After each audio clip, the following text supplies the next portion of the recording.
Let's do Musiala.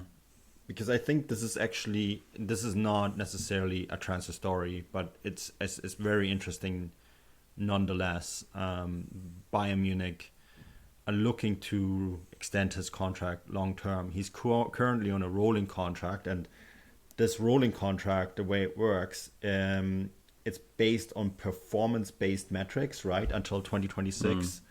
And it can rise, and it's currently around 5 million, but it can go all the way up to, no, he currently earns about 8 million. It can go all the way up to 11 million based on performance metrics, which I'm pretty sure he's hitting. I'm pretty sure he's hitting those performance metrics at the moment. I had someone suggest in my mentions that he wasn't scoring a lot of goals. I think maybe you need to watch more Bayern games because he's very good at scoring goals. He just didn't hit the target at the World Cup, which happens, small sample size and all that. But he's definitely hitting his performance metrics at Bayern Munich, and you would think that he's going to hit that 11 million target very easily. He's probably actually exceeding it, which just gets me to my next point, is that Jamal Musiala has and I think we posted this on Transfermarkt Twitter, right? That his numbers at his current age are already bigger than Lionel Messi's numbers were at the same age. And we're talking about that sort of ceiling for him. He has, and as the sky is the limit. You know, he can be. Germany never had a Lionel Messi type player, like never existed in the history. He could be the first. And that also means that for Bayern Munich, I think this is going to be, could be more tricky than they perhaps think, because like 2026 is the next World Cup. That will be his World Cup. He will be 23 by then, right? Which is when he's probably going to hit his prime. We went through the salary list at Bayern Munich, and someone like Thomas Müller, for example, earns 20 million. I have it somewhere actually, right? You look at Sadio Mane was at 22, Manuel Neuer is at 21, Thomas Müller is at 20 million, Leroy Sané is at 20 million. You would think that Musiala will be on the top of that list very soon. Like when you compare him to Mane, what Mane earns now and what Musiala is earning right now, you would think that if Bayern Munich want to secure him to a long-term deal beyond 2026, we're talking about a salary that's probably making him the best paid player on this team. Yeah. It was a really interesting story to come out because, you know, there's lots of talks about him signing a new contract extension, and we were talking about it before the show, and I was kind of pushing back a little. I was like, well, is it really that interesting? He's already got a contract till 2026. He signed a new one last year. Why is that such a big deal? And we actually kind of started looking into it, and it was actually the great guys at Bavarian Football Works, who, you know, great website for any Bayern Munich or just any general Bundesliga fan. Actually, they always do some great work. Yeah. Great Twitter account as well.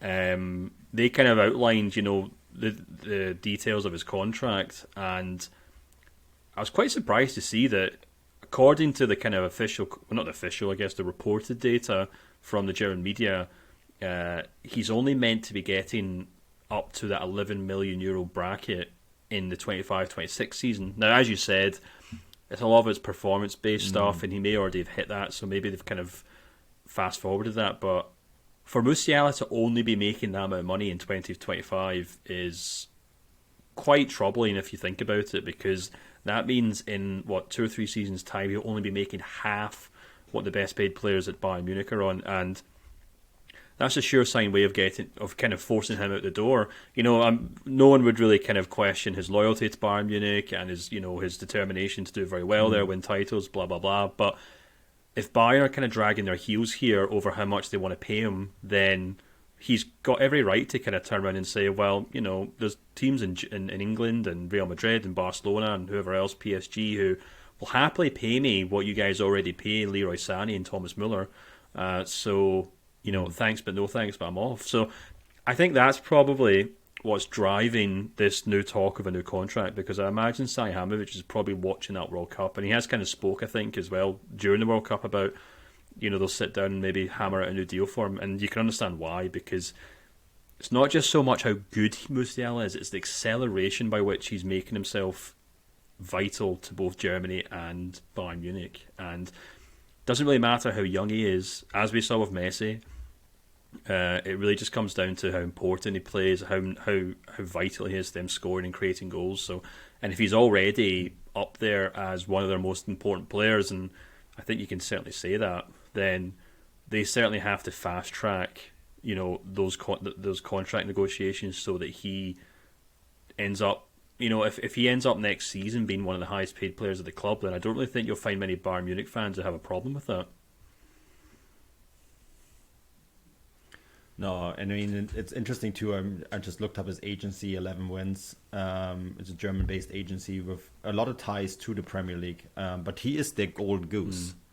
You look at his market value is 100 million. The next most expensive player, the next most valuable player according to Transfermarkt, is Dominic Calvert-Lewin from Everton, right? At 30 million. We have Musiala at 100 million.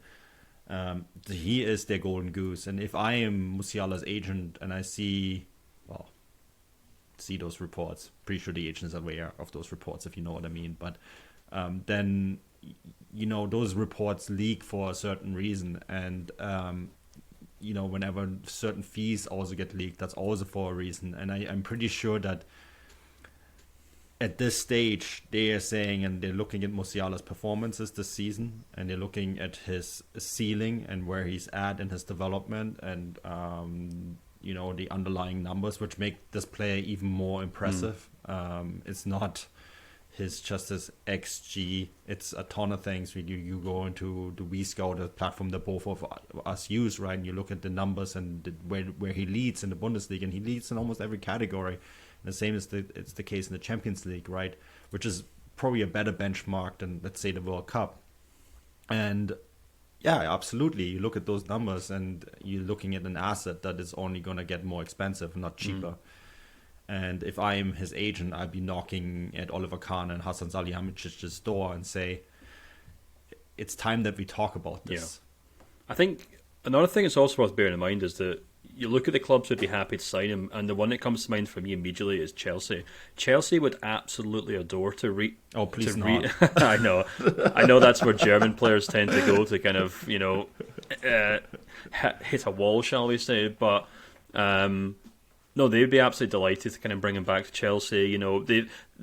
Even though Chelsea have a kind of reputation for kind of overlooking young players, they have absolutely no qualms about bringing them back to the club. Romelu Lukaku is a good example of that, who really quite unceremoniously got kicked out of the club when he wasn't deemed good enough. But as soon as he was a potential transfer target, they rolled out the red carpet, they made incredible YouTube videos and Instagram videos and whatever else to kind of announce his return. Yeah. Chelsea would absolutely love to do that with Jamal Musiala. And it's also worth bearing in mind that even though agencies are there to facilitate the players and make sure they get the right deal, I've got no doubt that people are sitting there at that agency thinking, well, it's all well and good if Jamal Musiala spends the next 10 or 15 years at Bayern Munich, but that means we don't ever get a big, nice slice of any potential transfer fee between him and a Premier League club. Yeah. Now, that might sound a little pessimistic. Maybe I'm not suggesting that they're kind of whispering in his ear to move him away from Bayern Munich, but it's up to Bayern Munich to continue to convince Musiala that they're the best club for him, not just in terms of how much money he makes, but also from a sporting project. If there's any indication that they can't challenge for Champions Leagues, or if there's any indication that the Bundesliga itself isn't a good enough league for him to showcase himself and to be up for Ballon d'Ors and whatever else, then, that's when the doubt starts to creep in. And that's why these kind of stories about it's bizarre as it sounds that he might sign a contract extension, even though he's got another 4 years left on one he signed last year. That's kind of the tiny margins that Bayern have to work by when they've got a player like this. Yeah, just knowing from talking to another player's agent at Bayern Munich, without saying who it is, one way for clubs to convince a player to stay at a club like Bayern Munich is salary increases, because agents also do make money off those, right? They get a part of the percentage every time there is a new contract signed and a signing on fee. So that is a way to then convince the agency to say, okay, we can stay at this club because we don't need to rely on a transfer fee here, because we know that the salary is going to come up. We're going to make a certain percentage of that. We see that the player is in good hands here, and essentially it's easy money to make. It's far easier than actually a transfer, even though the return on that can be bigger, right? But this is like essentially just a check arriving every month in the mail, quote unquote, right? So I think this is one way where the club can go to the agency and say, look, we are very interested in a long-term committal. We want this player to stay long-term. He's a young prospect. We want to make him into our Lionel Messi. Because I think that is the sort of pathway that they have to show the Musiala camp. Because like you mentioned Chelsea, the one team that I actually think Bayern Munich need to be careful about here is Real Madrid, right? Because they just signed this young Brazilian kid who is long term probably going to replace Karim Benzema, Endrick, and they will need someone to feed this kid with lots and lots of perfect placed balls, and you can just see Real Madrid say like, okay, this guy could be our Lionel Messi, right? And that's, I think, who the Bayern need to be careful of, because like Bayern, Real Madrid is the only team, alongside Bayern Munich, to actually have made money over the last 3 years. So it would not be beyond them to actually say to the Musiala camp, we'll give you 30-40 million a year. Yeah. Right? And so, that's really yeah, and I think the Real Madrid thing is really quite pertinent actually, because a lot of what they do is, I mean, they're a very smart sporting project, which evident through the Champions Leagues that they've won recently, but they do, as you've said about, signing Endrick from Brazil, and before that, Vinicius Junior, Rodrigo, the two French midfielders who they signed, Choupo-Moting and Camavinga.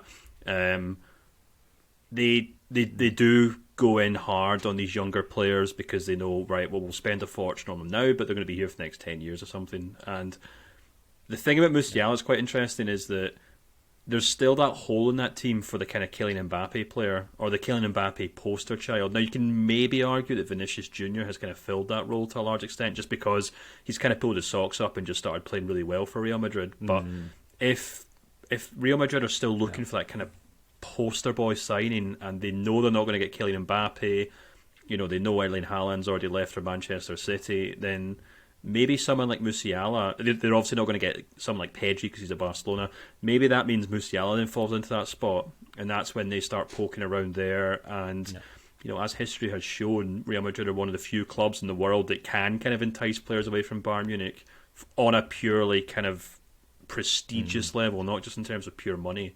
In terms of prestige and in terms of winning Champions Leagues, they're one of the few clubs that can entice players away from Bayern Munich. So I think that's a very good point. I think Bayern should be looking over their shoulder to Real Madrid if they can't get this deal wrapped up for Musiala soon. Yeah, I think this is going to probably move faster than we think. Because I think they know the danger lurking as well.